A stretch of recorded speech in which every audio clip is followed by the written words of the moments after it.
Gas cylinder 1000 rupees cross ಆಗಿದೆ. ಹಾಗೆಯೇ price ದಿನೇ ದಿನೇ ಜಾಸ್ತಿ ಆಗ್ತಿದೆ. So any crisis coming. So real truth ಏನಂತ ಅರ್ಥ ಮಾಡ್ಕೊಳ್ಳೋಣ. Hello everyone, welcome back to my YouTube channel. ಎಲ್ಲರದು ಕಾಫಿ ಆಯಿತಾ? ಸೊ ಇವತ್ತು ನಾನು LPG ಗ್ಯಾಸ್ ಸಿಚುಯೇಷನ್ ಇಂಡಿಯಾದಲ್ಲಿ ಹೇಗಿದೆ ಅಂತ ಅದ್ರ ಬಗ್ಗೆ ಮಾತಾಡ್ತೀನಿ. ಹಾಗೆ ಅದ್ರ ಪ್ರೈಸ್ ಬಗ್ಗೆ, ಸಬ್ಸಿಡಿ ಬಗ್ಗೆ, ಫ್ಯೂಚರ್ ಬಗ್ಗೆ ಎಲ್ಲ ಮಾತಾಡ್ತೀನಿ. ಕಡೆವರೆಗೂ ನೋಡಿ. ಸೊ ಗೈಸ್, ನಿಮಗೆಲ್ಲರಿಗೂ ಗೊತ್ತಿರೋ ಹಾಗೆ LPG ನಮ್ಮ ಇಂಡಿಯಾದಲ್ಲಿ ಮೇನ್ ಕುಕಿಂಗ್ ಫ್ಯೂಯಲ್. ಸೊ ಇಂಡಿಯಾದಲ್ಲಿ ಇಲ್ಲ ಅಂದ್ರೂ 30+ ಕೋಟಿ ಜನ ಇದನ್ನು ಯೂಸ್ ಮಾಡ್ತಾಯಿದ್ದಾರೆ. ಸೊ 60% ಆಫ್ LPG ಫ್ಯೂಯಲ್ನ ನಾವು ಔಟ್ಸೈಡ್ ಇಂಡಿಯಾ ಇಂಪೋರ್ಟ್ ಮಾಡ್ಕೋತೀವಿ.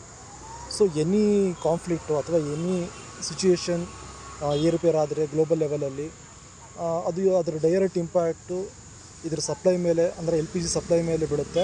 ಹಾಗೆ ಅದ್ರ ಪ್ರೈಸ್ ಮೇಲೆ ಡೈರೆಕ್ಟ್ ಇಂಪ್ಯಾಕ್ಟ್ ಆಗುತ್ತೆ. ಸೊ ಇದಕ್ಕೆ LPGಗೆ ಅದರ ಆಲ್ಟರ್ನೇಟಿವ್ಸ್ ಇದೆಯಾ? ಸೊ ಇದರ ಡಿಪೆಂಡೆನ್ಸಿನ ಹೇಗೆ ನಾವು ಕಮ್ಮಿ ಮಾಡ್ಕೊಳ್ಳೋದು ಅನ್ನೋ ಎಲ್ಲ ವಿಷಯನ ನಾನು ಮುಂದೆ ಹೇಳ್ತಾ ಹೋಗ್ತೀನಿ. ವಿಡಿಯೋನ ಮಿಸ್ ಮಾಡ್ತೀನಿ. ಎಥನಾಲ್ ಬಗ್ಗೆ ಇನ್ನೂ ಡೀಟೇಲಾಗಿ ಹೇಳಬೇಕು ಅಂದರೆ, ಇದು ಭಾರತದಲ್ಲಿ ಪೆಟ್ರೋಲ್ಗೆ ಆಲ್ಮೋಸ್ಟ್ 20% ಎಥನಾಲ್ ಮಿಕ್ಸ್ ಮಾಡಿದ್ಮೇಲೂ ಕೂಡ ಸುಮಾರು 1000 ಕೋಟಿ ಲೀಟ್ರಷ್ಟು ಇನ್ನೂ ಎಥನಾಲ್ ಲಭ್ಯ ಇದೆ. ಸೊ ಇದನ್ನು ಯಾಕೆ ಅಡುಗೆ ಇಂಧನವಾಗಿ ಬಳಸಬಾರ್ದು ಅಂತ ಸರ್ಕಾರ ಇವಾಗ ಚಿಂತಿಸ್ತಿದೆ. ಸೊ ಹೀಗಾಗಿ ಹೋಟೆಲ್ಲು, ರೆಸ್ಟೋರೆಂಟು, ವಿಮಾನ ನಿಲ್ದಾಣ ಇಂಥ ಕಡೆ ಎಥನಾಲ್ನ LPGಗೆ ಪರ್ಯಾಯವಾಗಿ ಬಳಸಲು ಈಗ ಸರ್ಕಾರ ಯೋಚನೆ ಮಾಡ್ತಾಯಿದೆ. ಸೊ ಇದರ ಬೆಲೆ ಹಾಗೂ ಗುಣಮಟ್ಟ ಯಾವ ರೀತಿ ಇರುತ್ತೆ ಅಂತ ನೀವು ಕೇಳ್ಬೋದು. ಸೊ ನೀವು ಎಥನಾಲ್ ಮತ್ತು LPGನ ಕಂಪೇರ್ ಮಾಡೋದಾದರೆ, ಸೊ ಎಥನಾಲ್ನಲ್ಲಿ ಆಲ್ಮೋಸ್ಟ್ 95% ಇಥನಾಲ್ ಇರುತ್ತೆ. ಜೊತೆಗೆ ಸ್ವಲ್ಪ ನೀರು ಕೂಡ ಇರುತ್ತದೆ. ಹಾಗೆಯೇ ನೀವು LPG, ಕಮರ್ಷಿಯಲ್ LPG ಏನಿರುತ್ತೆ ಅದು KGಗೆ 103 ರೂಪಾಯಿ ಇರ್ತದೆ. ಬಟ್ ಎಥನಾಲ್ ಬೆಲೆ KGಗೆ 70 ರೂಪಾಯಿ ತನಕ ಇರುತ್ತೆ ಅಂತ ಅಂದಾಜಿಸಲಾಗಿದೆ. ಸೊ ಬಟ್ ಇಲ್ಲೊಂದು ಏನು ಮೇಜರ್ ಮೈನಸ್ ಪಾಯಿಂಟ್ ಅಂದರೆ, LPG ಕಂಪೇರ್ ಮಾಡಿದ್ರೆ ಎಥನಾಲಲ್ಲಿ ಶಾಖದ ಸಾಮರ್ಥ್ಯ ಅಂದರೆ ಕ್ಯಾಲೋರಿಫಿಕ್ ವ್ಯಾಲ್ಯೂ ಕಮ್ಮಿ ಇರುತ್ತೆ.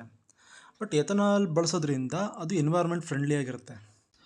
ಹಾಗೆಯೇ ಈ ಎಥನಾಲ್ನ ನ್ಯಾಚುರಲ್ ರಿಸೋರ್ಸಸ್ಸಿಂದ ನಾವು ತಯಾರಿಸಲಾಗುತ್ತದೆ. ಅಂದರೆ ಈ ಕಬ್ಬು, ಮೆಕ್ಕೆಜೋಳ, ನುಚ್ಚಕ್ಕಿ ಇವುಗಳಿಂದ ತಯಾರಿಸಲಾಗುತ್ತೆ. ಹಾಗೆಯೇ ಇದನ್ನು ಅಡುಗೆಗೆ ಬಳಸೋದ್ರಿಂದ ದೇಶದಲ್ಲಿ ನಮ್ಮ ರೈತರಿಗೂ ಸ್ವಲ್ಪ ಹೆಚ್ಚಿನ ಲಾಭ ಆಗುತ್ತೆ ಅಂತ ನಿರೀಕ್ಷಣೆ ಮಾಡ್ತಾಯಿದ್ದಾರೆ.